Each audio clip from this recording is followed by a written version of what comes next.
ఉన్నాము ఈ రోజున, వారందరినీ కూడా అలా తయారవుతాను అంటే ఎవరు ప్రోత్సహించి పంపలేదు. అందరూ వెనక్కి పట్టుకుని లాగారు. అయినప్పటికీ వారి పట్ల వారికి ఉన్న విశ్వాసము వారిని ఏం చేసింది అంటే అడుగులు ముందుకు వేసేలాగా చేసింది. ఎవరు ఏమన్నా ఉన్నాయి, ఎవరు ఏమన్నా చెప్పనయ్యి, నాకు సంబంధం లేదు, నా పట్ల నేను చేస్తున్న పని పట్ల నాకు విశ్వాసం ఉంది, నేను చేయవలసింది ఇదే అని చెప్పేసి అడుగులు వేశారు. కాబట్టి వాళ్ళందరూ కూడా మహోన్నతులుగా ఎదగబడ్డారు, మహోన్నతులుగా తీర్చిదిద్దబడ్డారు. ఒక సిద్ధార్థుడు బుద్ధుడయ్యాడు. ఎంతమంది ఆ సిద్ధార్థుడిని ఆపే ప్రయత్నం చేశారు? ఆ రాజ్యం అంతా కూడా అడ్డుపడింది. బుద్ధుడు నేను ఒక బుద్ధుడిని అవ్వాలి, ఈ దుఃఖం నుండి విముక్తుడు కావాలి అని చెప్పేసి ఆయన ప్రయత్నం మొదలుపెట్టినప్పుడు ఆ రాజ్యం వదిలిపెట్టి వెళ్ళిపోదామని చెప్పేసి ఒక నిర్ణయానికి వచ్చినప్పుడు ఆ రాజ్యం అంతా, ఆ రాజు కానివ్వండి, ఆ యొక్క రాణి కానివ్వండి, ఆ రాజ్యంలో ఉన్న పెద్ద పెద్ద పండితులు కానివ్వండి, అందరూ కూడా ఆయన్ని వ్యతిరేకించారు. నువ్వు ఎలా వెళ్తావు? నువ్వు రాజ్యానికి రాజకుమారుడివి, కాబోయే రాజువి, నువ్వు ఈ రాజ్యం యొక్క సమస్యల్ని తీర్చడానికి నువ్వు ఈ రాజుకు జన్మించావు, కాబట్టి నువ్వు ఈ రాజ్యం బాధ్యతలు తీసుకోవాలంతే తప్పనిచ్చి నువ్వు ఎలా రాజ్యాన్ని వదిలిపెట్టి వెళ్ళిపోతావు అని చెప్పేసి అందరూ ఆపే ప్రయత్నం చేశారు. కానీ ఆ సిద్ధార్థుడికి తెలుసు, ఇది కాదు నా జీవితము, ఇది చేయడానికి కాదు నేను ఈ భూమి మీదకి వచ్చింది, నేను బుద్ధత్వాన్ని పొందడానికి భూమి మీదకి వచ్చాను, ఆ బుద్ధత్వాన్ని పంచడానికి భూమి మీదకి వచ్చాను. తనకి ఆ యొక్క క్లారిటీ ఉంది కాబట్టి, తను తీసుకున్న నిర్ణయం పట్ల తనకు పూర్తి విశ్వాసం ఉంది కాబట్టి ఎంతమంది ఆపే ప్రయత్నం చేసినా తను ఆగలేదు. తను ఆ రాజ్యాన్ని వదిలిపెట్టి వెళ్ళిపోయిన తర్వాత అన్ని ఏమి సౌకర్యంగా లేవు. రాజ్యంలో ఒక రాజకుమారుడిగా ఉన్న తను ఆ రాజ్యాన్ని వదిలిపెట్టి సాధన వైపు ఆ ప్రయత్నం కొనసాగించిన తర్వాత ఎన్నో ఒడిదుడుకులు, ఎన్నో కష్టాలు, ఎన్నో ఇబ్బందులు, తినడానికి తిండి లేదు, ఉండడానికి సరైన వసతి లేదు, ఎక్కడెక్కడో ఉంటూ రకరకాల సాధనలు చేశారు. ఎంత సాధన చేసినా కూడా ఆయనకి దాని గురించిన పరిష్కారం దొరకలేదు. అలాంటి పరిస్థితుల్లో అతని శరీరం చిక్కిపోయింది, క్లిష్టమైన పరిస్థితులకు వచ్చింది. అలాంటి పరిస్థితుల్లో కూడా తను తన పట్ల ఉన్న విశ్వాసాన్ని వదలలేదు. ఎస్, నేను ఏదైనా కానివ్వండి, నేను ఖచ్చితంగా ఈ దుఃఖం నుండి విముక్తుని అవుతాను, దీనికి పరిష్కార మార్గాన్ని నేను కనుగొని తీరుతాను అని చెప్పేసి ఆయన అదే అకుంఠిత దీక్షతో ఆ సాధన వైపు ఆసక్తితో అలా కూర్చున్నారు. కాబట్టి ఈ రోజున మనమందరం కూడా ఆనాపానాసతి ధ్యానాన్ని ఇంత అద్భుతంగా సాధన చేయగలుగుతున్నాం. తను ఏమాత్రం విశ్వాసం కోల్పోయినా మరి ఆయన బుద్ధుడిగా మారేవాడు కాదు. మహాత్మా గాంధీ తను మరి స్వతంత్ర సమరయోధంలో అడుగులు వేసినప్పుడు మరి అందరూ ఆపే ప్రయత్నం చేశారు. మరి ఆయన ఆగుంటే ఈ రోజున మహాత్ముడిగా ప్రపంచ ఖ్యాతి పొందేవాడే కాదు. మరి ఆయన ఒడిదుడుకులు ఎదుర్కోలేదా అంటే ఎదుర్కొన్నాడు, ఎన్నో సమస్యలు ఎదుర్కొన్నాడు, ఎన్నోసార్లు జైల్లో తీసుకెళ్లారు. అయినప్పటికీ కూడా ఆయన తెలుసు, నేను ఏదైతే ఒక మార్గంలో వెళ్తున్నానో అది సరైన మార్గం, దీనికోసమే నేను వచ్చాను కాబట్టి మహాత్ముడయ్యాడు. మరి నరేంద్రుడు తను చూసి మొట్టమొదటి ఎవరు అందరూ వావ్ ఇప్పుడు వివేకానందుని మనం గొప్పగా ప్రశంసిస్తున్నాం. ఆయన చూసి ప్రపంచం నవ్వింది. తన పట్ల తనున్న విశ్వాసాన్ని కోల్పోలేదు. ఆయన జీవితంలో జరిగిన ఒక సందర్భం, చికాగోలో ఆయన ఇచ్చిన ఒక ప్రసంగం ఎంటైర్ ఆయన జీవితాన్ని మార్చింది, ఆయన్ని ప్రపంచానికి పరిచయం చేసింది. అది ఆయన పట్ల ఆయనకున్న విశ్వాసం ఆయన్ని అక్కడి దాకా తీసుకెళ్ళింది. అమ్మో, నన్ను చూసి అందరు నవ్వుతున్నారు కదా, నేను చికాగో దాకా వెళ్ళగలుగుతానా, అక్కడ వెళ్ళి ఆ అద్భుతమైన ప్రసంగం ఇవ్వగలుగుతానా అనే అప్రముఖం ఆయనలో కలిగి ఉంటే అక్కడ దాకా వెళ్ళేవాడే కాదు, ఆ ప్రసంగం ఇచ్చేవాడే కాదు, ప్రపంచానికి ఇంత గొప్పగా ఆయన సుపరిచితులు అయ్యేవారే కాదు. కాబట్టి మై డియర్ ఫ్రెండ్స్, మనము మన పట్ల ఉన్న విశ్వాసము మనం తీసుకున్న నిర్ణయం వైపు అడుగులేసేలాగా చేస్తుంది. ఆ విశ్వాసం లేనప్పుడు మనం రకరకాల కారణాలు ఎత్తుకుంటాం. మా నాన్న వాళ్ళు వద్దంటున్నారండి, మా అమ్మ వాళ్ళు వద్దంటున్నారండి, నేను ఏదో చిన్న పని చేసుకుని ఈ జీవితాన్ని ఎలా కొనసాగిద్దాం అనుకుంటున్నానండి, లేకపోతే తర్వాత చూద్దాం అనుకుంటున్నానండి, ఇప్పుడైతే లేదు, కొంతకాలం తర్వాత ఏమీ లేదు. నువ్వు అనుకున్న నిర్ణయానికి కట్టుబడి ఈ క్షణమే నువ్వు అడుగులేయడం మొదలు పెట్టాలి. నువ్వు తీసుకునే నిర్ణయము, నువ్వు ఈ క్షణం విశ్వాసంతో వేసే అడుగు ఏం చేస్తున్నాయా అంటే నువ్వు ఏదైతే సాధించాలనుకుంటున్నావో, ఏదైతే సృష్టించాలనుకుంటున్నావో ఆ సృష్టికి నాంది పలుకుతుంది. కాబట్టి సాకులు వెతకడం మానేసేయండి. నువ్వు ధ్యానం చేస్తున్నావు అంటే నీకు నీ పర్పస్ నీకు అర్థం అవడం మొదలవుతుంది.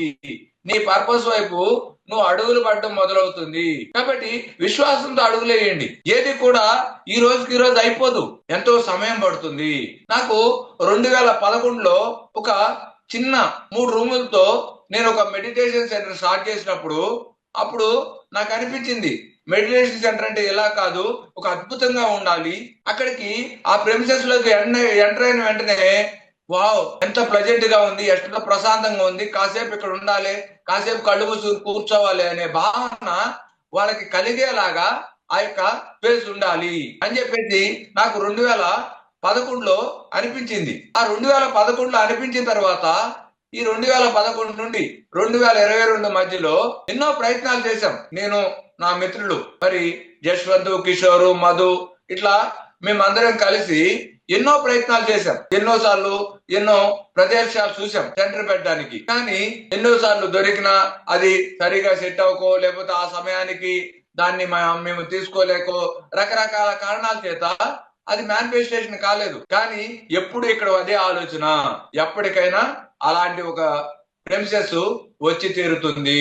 అది 2011లో వచ్చిన ఆలోచన. 2022 అంటే ఇంచుమించు 11 సంవత్సరాల తర్వాత, ఈ మధ్యలో అనేక రకాల ప్రయత్నాలు విఫలమైన తర్వాత మరి 2022లో అలాంటి ఒక గొప్ప ప్రెమిసెస్ ని, గురుస్థాన్ని మనం నెలకొల్పుకున్నాము. ఈ 11 సంవత్సరాల్లో ఆ ఆలోచన అనేది నిర్వీర్యం అయిపోయినట్లయితే అలాంటి సృష్టి జరిగేది కాదు. ఎన్ని ప్రయత్నాలు విఫలమైనా కూడా ఆ ఆలోచన ఎప్పుడు ఇక్కడ ఉంది, ఖచ్చితంగా అది జరిగి తీరుతుంది.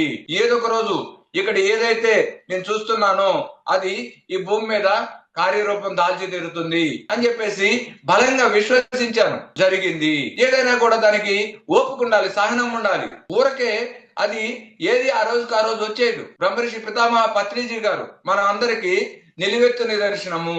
ఈ రోజున నేను తీసుకునే అనేక నిర్ణయాలకు కానివ్వండి, నేను చేసే అనేక పనులకు కానివ్వండి, గొప్ప స్ఫూర్తి ఎవరయ్యా అంటే నేను నా కళ్ళతో చూసిన జగద్గురు బ్రహ్మర్షి పితామహ పత్రిజీ గారు.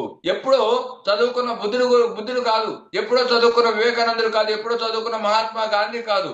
ఈ రోజు మన కళ్ళెదురు నడియాడిన మహాపురుషుడు, మరి మహాగురువు జగద్గురు బ్రహ్మర్షి పితామహ పత్రిజీ నాకు గొప్ప స్ఫూర్తి, గొప్ప ప్రేరణ. ఆయన జేబులో రూపాయలు లేకుండా తినడానికి తిరగడానికి లేని పరిస్థితితో ఆయన ప్రయాణం మొదలయ్యింది. ఆయన ధ్యానం అనగానే అయ్యో మీరు ధ్యానం చెబుతారా, వెరీ గుడ్ అని ఎవరు ప్రశంసించలేదు, ఎవరు స్వాగతించలేదు. అందరు విమర్శించారు, అందరు తిరస్కరించారు. అలాంటి పరిస్థితుల్లో కూడా ఆయన అడుగులు ఎప్పుడు వెనక్కపడలేదు.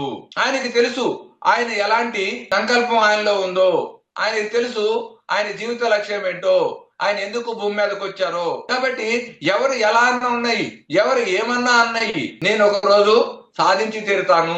ఈ భూమి మీద నా గురువు చెప్పిన జ్ఞానం ఏదైతే ఉందో అది ప్రపంచానికి అందించే తీరుతాను అని చెప్పేసి దృఢంగా నమ్మారు. ఆయన పట్ల ఆయన పూర్తి విశ్వాసాన్ని కలిగి ఉన్నారు. ఆ విశ్వాసం ఏం చేసిందయ్యా అంటే ఈ రోజున మరొక్కసారి ప్రపంచానికి ధ్యానాన్ని సుపరిచితం చేసింది. ప్రతి ఒక్కరిలో కూడా ఆ ధ్యానం పట్ల జిజ్ఞాస కలిగేలాగా ఆ యొక్క సంకల్పం అనేది ఈ రోజున ఈ విధంగా కార్యరూపం దాల్చింది. ఈ రోజున ఇంత మందిని మనలాంటి వాళ్ళు కోకొల్లల మంది ప్రపంచవ్యాప్తంగా మరి ధ్యానం చేస్తున్నారు అంటే ఈ భూమి మీద ఎంతో మంది అహింసావాదులుగా వాళ్ళు మారడమే కాకుండా ప్రపంచాన్ని అహింస వైపు తీసుకెళ్లాలని చెప్పేసి ప్రయత్నాలు చేస్తున్నారు అంటే దానికి కారణం 40 సంవత్సరాల క్రితము ఆయన తీసుకున్న నిర్ణయము. ఈ రోజున వందల మంది ఆయన కోసం నిలబడ్డారు, ఆయనతో నడుస్తున్నారు. ఆయన భౌతికంగా లేకపోయినా ఆయన సంకల్పం కోసం పనిచేస్తున్నారు. కానీ ఆయన మొదలు పెట్టినప్పుడు, ఆయన మొదటి అడుగు వేసినప్పుడు ఎవరూ లేరు, ఆయనతో ఏమీ లేవు. ఆర్టీసీ బస్సుల్లో ఎక్కి తిరిగేవాళ్ళు. ఒకరింటికి ధ్యానం చెప్పడానికి వెళితే ఆ ఇంటిలో ఇంకా లెగవలేదని చెప్పేసి గంటల తరబడి ఆ అరుగుల బయట కూర్చుని ఆయన ఎదురు చూసేవాడు వాళ్ళు తలుపులు తీసేంత వరకు. ఆయన దగ్గరగా 25 సంవత్సరాల జర్నీ తర్వాత కూడా ఎక్కడో వేరే ప్రాంతాలకో లేకపోతే వేరే రాష్ట్రాలకు వేరే దేశాలకు వెళ్ళినప్పుడు ఆయన అంత మహా గురువుగా అందరూ ప్రశంసిస్తున్న స్థాయికి వచ్చిన తర్వాత కూడా కొన్ని దేశాలకు ఎక్కడ క్లాసెస్ కండక్ట్ చేసినప్పుడు అక్కడికి వెళ్తే ఒకరో ఇద్దరు ముగ్గురు ఉండేవారు క్లాసుల్లో. అయినా కూడా ఆయన కొన్ని వేల మంది ముందు కూర్చుంటే ఎంత అటెన్షన్ తో ఆయన ఫ్లూట్ వాయిస్తూ ఆ ఎదుటి వారికి ధ్యానం చెప్పేవాళ్ళు, ధ్యానం చేయించేవాళ్ళు. ఆయన క్లాస్ లో ఇద్దరు ముగ్గురు ఉన్నప్పుడు కూడా 13 డేస్ లో కాదు, ఆయన గురువుగా విరాజిల్లుతున్న సమయంలో కూడా ఇద్దరు ముగ్గురు ఉన్నా కూడా అంతే అటెన్షన్ తో ఆ ముగ్గురు కోసము అదే ధ్యానం చేయించేవాళ్ళు, అంతే ఆ యొక్క సత్యాన్ని బోధించేవాళ్ళు. అది ఆయన గొప్పతనం. ఆయనకి 100 మంది అయినా ఒక్కరైనా ఒక్కటే. ఆయన లక్ష్యం, నా దగ్గరకు వచ్చిన వాడిని నేను ఒక ధ్యానిగా తీర్చిదిద్దాలి, నా దగ్గరికి వచ్చిన వాడిని ఒక అహింసావాదిగా తీర్చిదిద్దాలి.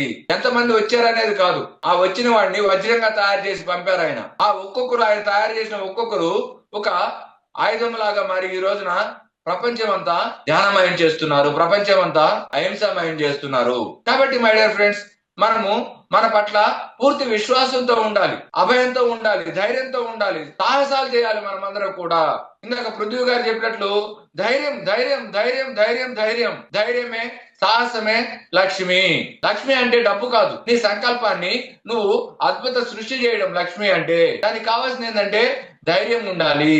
దానికి కావాల్సింది ఏంటంటే నువ్వు చేయాల్సింది ఏంటంటే సాహసం చేయాలి.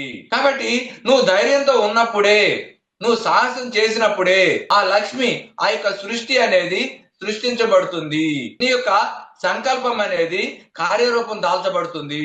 కాబట్టి దీనికి మనకి సృష్టిలో ఎన్నో ఉదాహరణలు చెప్పుకోవచ్చు. ఒక బుద్ధుడి దగ్గర నుండి మొదలయ్యి ఒక వివేకానందుడు కావచ్చు, ఒక మహాత్మా గాంధీ కావచ్చు, ఒక ఆది శంకరాచార్యులు కావచ్చు, ఇలా ఆ రోజు నుండి ఈ రోజు వరకు బ్రహ్మర్షి పితామహ పత్రిజీ వారికి ఎన్నో గొప్ప ఉదాహరణలు ఉన్నాయి. వీరందరూ మనకు గొప్ప ప్రేరణే. కాబట్టి ఆ ప్రేరణతో మనం మన లక్ష్యాల వైపు అడుగులేద్దాము ధైర్యంగా. మన జీవితంలో సాహసాలు చేద్దాం. మనల్ని మనం పూర్తిగా విశ్వసించి మన యొక్క ఏదైతే జీవిత లక్ష్యం ఉందో, మన పర్పస్ ఉందో, దాన్ని కంప్లీట్ గా మనం ఫుల్ఫిల్మెంట్ ఇద్దాము. ఈ భూమి మీద అద్భుత సృష్టి మన ద్వారా జరిగేలాగా చేద్దాము. ఎవరు ఏ సాకులు ఎత్తుకోవాల్సిన అవసరమే లేదు. మీరు అనుకుంటే అయి తీరుతుంది. మీరు సృష్టికర్తలు. ఎన్నో సందర్భాలు చెప్పారు పత్రి సారు, ఆర్ ఆల్ క్రియేటర్స్. కాబట్టి మై డియర్ ఫ్రెండ్స్, సాకులు ఎత్తుకుంటాం మానేద్దాం. మనం ఎత్తుకునే సాకులే అద్భుత సృష్టిని జరగకుండా చేస్తుంది, మన జీవితాన్ని అక్కడే ఆగిపోయేలాగా చేస్తుంది. కాబట్టి ఈ రోజు నుండి ఎవరు ఏ సాకులు చెప్పొద్దు. నాకు చెయ్యాలనే ఉంది కానీ మా ఇంట్లో సహకరించడం లేదు, నాకు చెయ్యాలనే ఉంది కానీ మా ఇంట్లో జాబ్ చేసుకోమంటున్నారు, నాకు చెయ్యాలనే ఉంది కానీ నా దగ్గర సరి అయిన వనరులు లేవు, నాకు చెయ్యాలనే ఉంది కానీ నన్ను ప్రోత్సహించే వాళ్ళు ఎవరు లేరు, నాకు చెయ్యాలనే ఉంది కానీ నాకు చేయడానికి నా దగ్గర డబ్బు లేదు. చెయ్యాలని ఉంటే చాలు మై డియర్ ఫ్రెండ్స్, మనతో ఏమీ ఉండాల్సిన అవసరం లేదు, అది జరిగి తీరుతుంది. నీకు చేయాలని ఉంటే, నువ్వు దాన్ని విశ్వసిస్తే, ఆ సృష్టి నీకు కావలసిన ప్రతి ఒక్కటి నీ దగ్గరికి పంపిస్తుంది. నీకు చేయాలని ఉండాలంతే. కాబట్టి మై డియర్ ఫ్రెండ్స్, ఈ రోజు మరి మనం తెలుసుకోవాల్సిన విషయము, పృథ్వీ గారు చెప్పిన ఆ ధైర్యము, అదొక్కటి ఉంటే చాలు మనకి. అదే మనల్ని మనం అద్భుత సృష్టిగా మారుస్తుంది, అద్భుతంగా మహోన్నత వ్యక్తిగా మనల్ని తీర్చిదిద్దుతుంది. కాబట్టి మనం అందరం కూడా అభయంలోకి వద్దాము, మన జీవితంలో వరాల్ని పొందుదాము. అదే దేవుడు మనకిచ్చే సందేశం. ఎక్కడికి వెళ్ళినా మనకి ఇలాగే ఉంటుంది. మీరు గమనిస్తే, అంటే ఆయన ఏదో మనకు అభయం ఇస్తాడు కాదు, ఆయన ఏదో మనకు వరం ఇస్తాడు కాదు. నువ్వు అభయంలోకి వస్తే నీకు వరం వస్తుంది. నువ్వు అభయంలోకి రాకపోతే నీకు వరాలే లేవు. అభయంలోకి రావాలి అంటే ఖచ్చితంగా సాకులు వెతకడం మానేసేయాలి మై డియర్ ఫ్రెండ్స్. నువ్వు అభయంలోకి రావాలి అంటే ఖచ్చితంగా సాహసం చేయడం మొదలు పెట్టాలి మై డియర్ ఫ్రెండ్స్. అప్పుడే అభయంలోకి వస్తావు, అప్పుడే వరాలు వస్తాయి. కాబట్టి మీరు అందరూ కూడా మీ జీవితంలో వరాలతో విరాజిల్లాలి అని, మీరు మహోన్నత వ్యక్తులుగా తీర్చిదిద్దాలి అని, మీ జీవితంలో మీ లక్ష్యాన్ని మీరు సాధించి, మీరు ఈ భూమి మీద అద్భుత సృష్టి చేసి, మీరు ఎంతో మందికి ప్రేరణగా మిగలాలి అని నేను మనస్ఫూర్తిగా ఆకాంక్షిస్తున్నాను. Thank you very much my